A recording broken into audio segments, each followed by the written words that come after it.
Hi YouTube.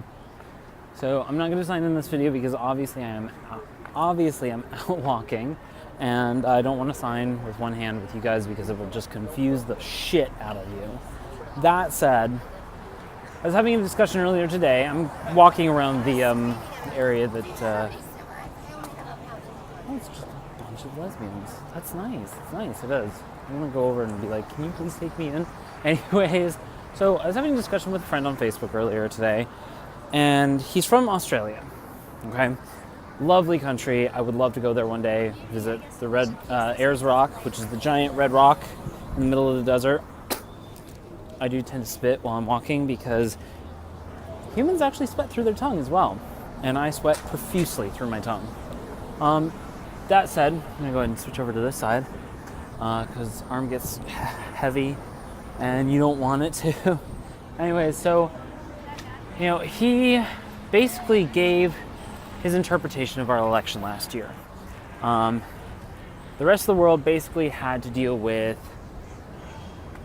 a year of campaign bullshit coming from America, and then at the end of it, they all got to watch the map turn red and blue, and then no matter what, the entire rest of the world was going to be disappointed. No matter what the outcome was. Every single other country was holding out for the Green Party. They were. Surprisingly, I know, right? Because when it comes to the lesser of evils, the Green Party was the lesser of the three evils. They didn't like... Okay, sure. And don't move how I move. She's talking to herself. So Cigarettes. the rest of the world was wholly disappointed in the election outcome that we had. Suffice to say, it was magical. We're gonna go through like Homeless Alley real quick. You will get to see a glimpse of what I deal with every day. It's fun.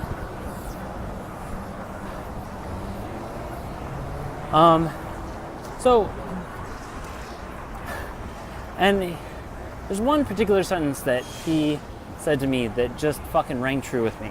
He said, no matter what, you were going to get a criminal for a president. Both of them are criminals. Neither one was good for your country. And now the only way to get your country back is for another revolution. For a revolution between probably progressive thinkers. Hi, Brad. Making a YouTube video. He's one of the directors at the shelter.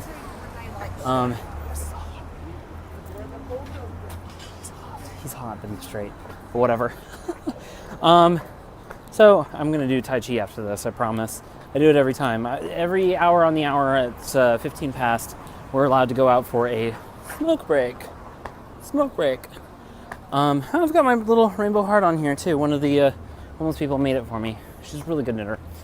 I think I talked about her in a different video today or yesterday or something. I don't know. So, God, this is to get me tired so I can fall asleep faster. I promise. And trust me, it's working. I'm gonna take a shower after this because it's empty. Yay! But this one line that he said, that no matter what, it's going to be a revolution, and the entire rest of the world is scared because they've seen what we do when it comes to war. We bomb the shit out of people. We sit there and we nuke, and we don't nuke anymore, not anymore, but we use drones, we massacre people. Civilians, really, we do. With no regard to life. And he's scared that that's going to happen to America. And, I gave him the line, I'm going to be running for president in 2024, so he said, you're not, it's going to be too late by then. It's going to be completely too late by then. Because, quite frankly, everything will be fucked up. We will no longer be a country at that point. The entire western seaboard wants to break off. We want to go either make our own country or join Canada, one of the two. Joining Canada would probably be the easier route, but making our own country would be just as easy. Trust me, it would be.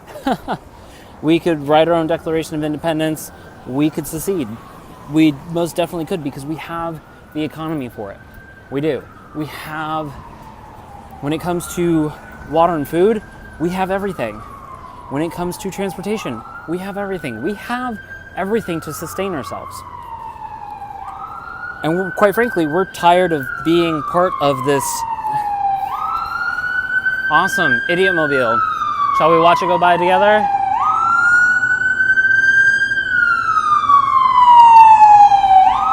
Yep, idiot mobile. That's what my mother calls it. Somebody was being an idiot. Ambulance had to be called. So, we are tired of being part of this state that says you have to follow all these other people's rules because of the fact that, we voted them in. No, we did not vote them in.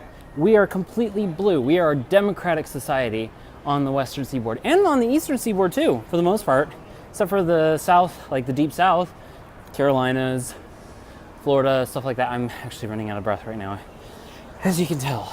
I should have asked Brad to buy me something, but he can't because then that's showing favoritism to one of the tenants. So,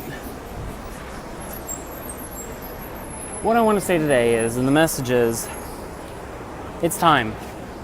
It's time to take arms against our government. This is the point that, the founding fathers talked about.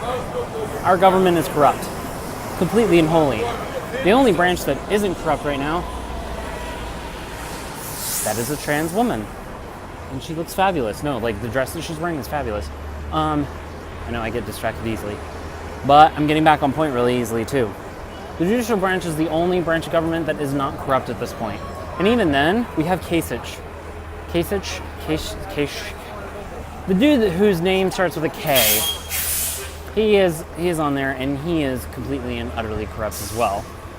He was photographed in front of a Confederate flag, which is just so special. So, but it's time. It's time to take up arms against our government. So, do what you want. I can't take up arms because I am a conscientious objector. I refuse to kill anybody, but I will be behind anybody who does decide to take over our government hostilely, in a hostile manner. We'll say that. All right, I'm gonna go real quick. That monkey face man right back there, in blue shirt. Yeah, kind of an asshole. So I'm gonna go. I will talk to you guys later. Bye.